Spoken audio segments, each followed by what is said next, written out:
Амансыздар ма балалар, қалдарың қалай? Балалар, мынандай бір есеп қарастырайық. Температурасы 10 градус болатын, 100 градус суға температурасы -10 градус 40 грамм мұз салынды. Температура теңелгеннен кейін ыдыс ішінде қанша су және қанша мұз қалды. Алдымен балалар, бұл жерде жылы баланс теңдеу орындалып тұр. Яғни ыстық су өз жылуын береді, жылы су енді ыстық емес балалар. Ал мұз алады да -10 градустан 0 градусқа дейін қызады. Одан осы жылы судан қалған энергиясын бұзды ерітуге кетеді. Енді осы айтқанымызды жазайық балалар. Алдымен біз жалпы судың 0 градусқа дейінге салқындаған кездегі жылу мөлшерін есептеп шығарып алайық. Жеке Q1 тең болады С су М1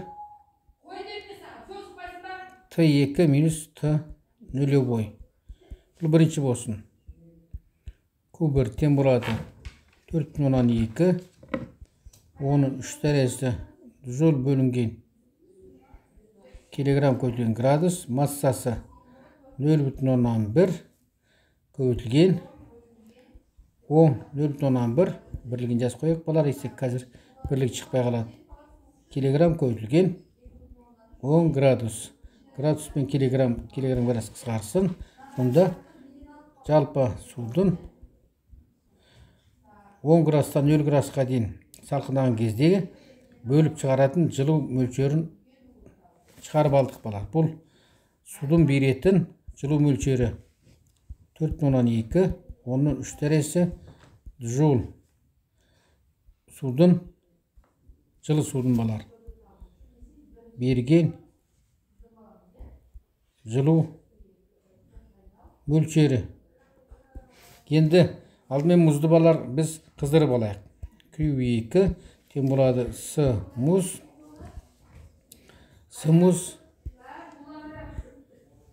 М2 Т нөлевой минус Т1. Бұл біздің екінші теңдеу. Мұздың алған жылу мөлшері жаз қойық балар. Алған жылуы.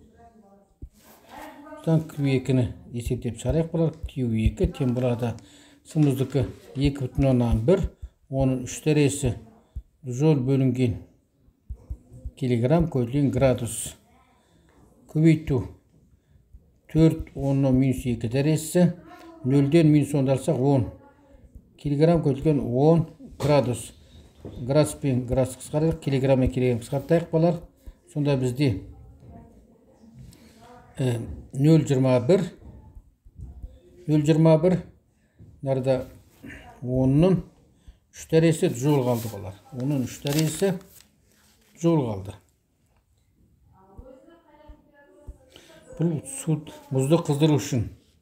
Енді біз мұзды енді көрейік балар, тексеріп.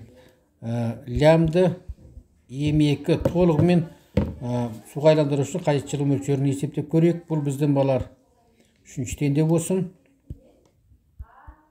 Енді осыны есептейік балар. Q3 тең болады 33 10-нан 4 дәрежесі көбейтілген 4 33 14 4 көбейтілген 10-ның жерде бірлігін жазып қояйық балар. Жол бөлінген килограмм көбейтілген градус көбейту 4 көбейтілген 10-нан -2 дәрежесі килограмм. Килограмм мен килограмм қысқардық. Сонда бізде қалды балар. 33-ті 4 көбейтіп жереміз. 34 көбейтсек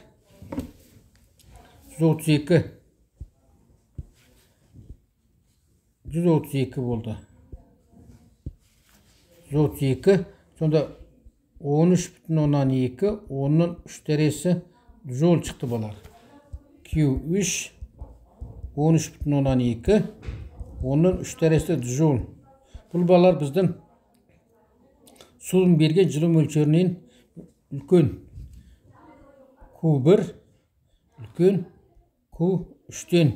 Яғни бұл деген сөз мұздың біраз бөлігі қалады, ерімей қалады деген сөз. Енді біз қанша бөлігі ерімей қалатын шығарайық, балар. Алдымен біз қызған кездегі мұздың алған жылу мөлшерін, қанша жылу мөлшері соны есептеп алайық. Дельта Q тең болады Q1 алынған. Q2. Q1'imiz bizdeki balar 4,12 derece. 4,12 derece joule alınған. 0,21 onun 3 derece joule alатын болсақ 4,12'den 0,21'de алып тастайық балар. Сонда 3,99 onun 3 derece joule қалды. Delta Q 3,99 onun 3 derece joule.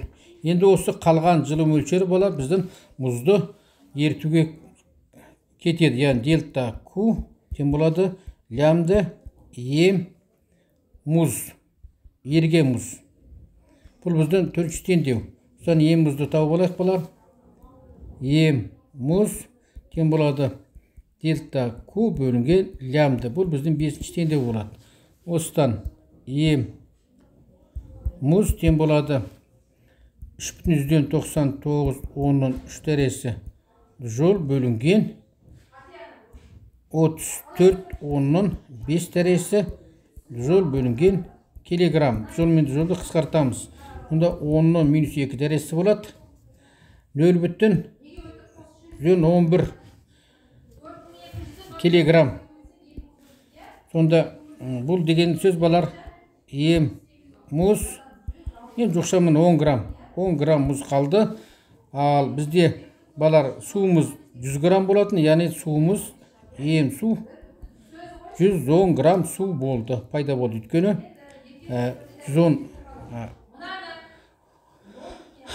30 грамм бұл ерігені балар. 30 грамм бұл ерігені. Енді бізде 40 грамм емес балар. Кешіндер балар. Сонымен бізде қалғаны